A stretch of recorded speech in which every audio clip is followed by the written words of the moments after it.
तुझी सावली, ऐसी निरंतर माया भी कुठे न पाहिली।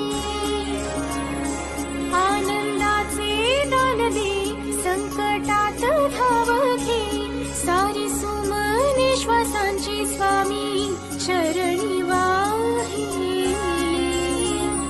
कारण हा सगुण साकार, सदा हा जे धावून येई अपरंपार।